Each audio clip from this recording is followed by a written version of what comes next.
I came home earlier than expected and found my wife cheating with 3 of her lovers. Quietly, I took a gun from the safe, blocked their cars in the garage, and called her. "Darling," I said, "there's been a change of plans. I'll be home in 10 minutes. My life rests on 2 foundations: hard work and trust. As the CEO of a luxury hotel chain in Vienna, I manage high-stakes meetings, investor presentations, and detailed planning daily. My wife, Isabella, was always my anchor, or so I believed. We met early in my career, when I was still climbing the corporate ladder.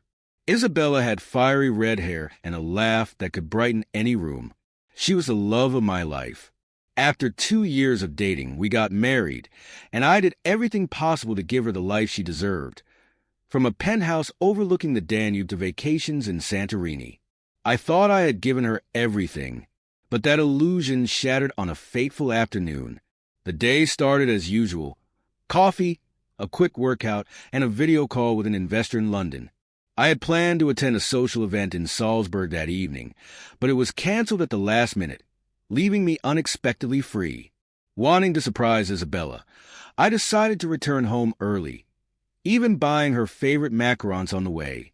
As I approached our penthouse, I noticed something odd. The balcony door, which Isabella always locked, was slightly open. A chill ran down my spine. The apartment was eerily silent except for the faint hum of the refrigerator. Then I heard it, a low chuckle. My heart sank. It wasn't coming from the living room or kitchen, but from our bedroom. Carefully, I crept closer. The door was ajar, allowing me to see inside. There she was, Isabella, entangled with 3 men. They were laughing and whispering, completely unaware of the world outside. Time seemed to freeze. A storm of emotions overwhelmed me: anger, betrayal, disbelief. The woman I had loved and trusted for over a decade had turned our home into a stage for her infidelity. Countless scenarios raced through my mind. I could have burst into the room, yelling and demanding answers. I could have thrown them out, but I restrained myself. I wouldn't act recklessly. I needed to control the situation. I backed away silently and went to the study, where I kept a Glock in the safe. It was meant for protection, though I had never thought I'd need it. I didn't plan to use it, but its presence would send a clear message. Next, I went to the underground garage and found 3 unfamiliar luxury cars. I used my car to block them in and secured the keys, ensuring they couldn't leave. Finally, I stepped onto the balcony, feeling the cool afternoon breeze, and called Isabella. "Darling, there's been a change of plans," I said, keeping my tone light. "The dinner's canceled, so I'll be home in about 10 minutes." There was a long silence on the other end, followed by a nervous laugh. "Oh, good, Leo. I'll see you soon," she replied. Her voice was calm, but I could almost hear her mind racing to cover her tracks. I added casually, "By the way, I hate anything that spoils our evenings." Then I hung up without waiting for her response and returned to the penthouse to prepare for what would come next. When I stepped back inside, hurried footsteps and hushed whispers filled the air. Isabella appeared first, her hair disheveled and her face flushed. She tried to look composed, but her eyes betrayed her nervousness. "Leo, you're early," she said with a strained smile. I forced a smile of my own. "Yes," I replied, setting the macarons on the counter. "I wanted to surprise you." Behind her, the 3 men emerged one by one, an awkward trio failing miserably to appear at ease. I watched as their bravado crumbled under the heavy silence. Breaking it, I asked, "Are you going to introduce me to your friends?" Isabella stammered, searching for words. One of the men, clearly the boldest of the group, stepped forward. "Mate, it's not what you think," he began, his voice shaky.